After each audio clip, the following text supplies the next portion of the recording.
kung nakikinig ka sa akin ngayon. Alam mo, masakit na masyado ang ginagawa ng mga tao sa atin. Sana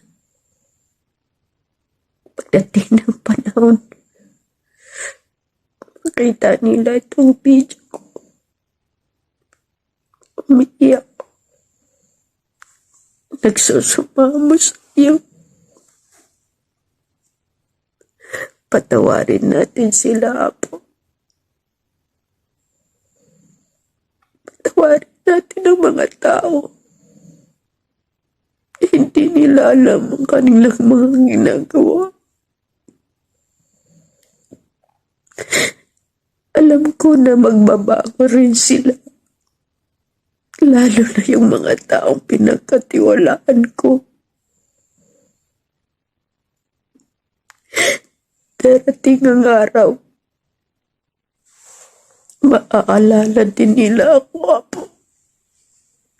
Lahat ng aking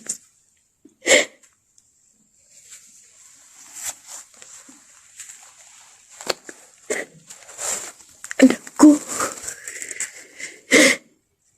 hindi basta-basta itong ginagalawan natin, Lolo. Lalo na si Lolo. Nahihirapan din. Si Ama.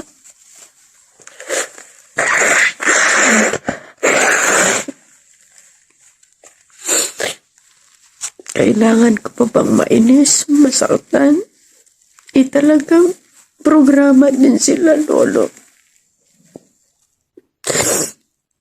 Pero bakit nila tayo apakan? Bakit nila tayo saktan? Ginamit na nila ako, Lolo. Ginamit na nila ang pangalan ko. Ginamit na nila ang trabaho ko. Apo, alam kong nakikinig ka. Nasasaktan ka rin para sa akin. Mahirap kaya ang buhay ko. Sana maintindihan niyo rin ako. Saklolo na lang. Ang ginawa nila sa akin mabigat. Pero nagpapatawad pa rin ako, Lolo. Apo, maraming salamat. Nandiyan ko palagi gumagabay.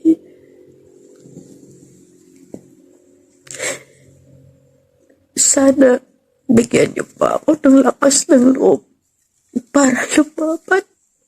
Ipaglaban ang mundong ito, ang mga tao. Kasi alam ko, wala nang, marami nang mawawala. Marami nang mabubura. Dahil sobra na po sila. Pera lang ang gusto nila. Ang masaklap pa, ginagawa lang nila akong utusan. Inuutusan ng walang pakundangan. Pero, dahil hindi nila alam yung kanilang ginagawa, pinapatawad ko na lang po sila, Apo. Kaso lang masakit na rin eh. Masakit na masakit. Yung alam mong niloloko ka ng harap-harapan. Pinagtatawanan ng patalikod. Pero sige pa rin ako ito. Sana maging matatag ko palagi para sa inyo. Kasi ang laban ninyo, laban ko. Maraming salamat po, Lolo. Maraming salamat po, Apo. Ama. Ina, Kamal. Lahat kayo. Maraming salamat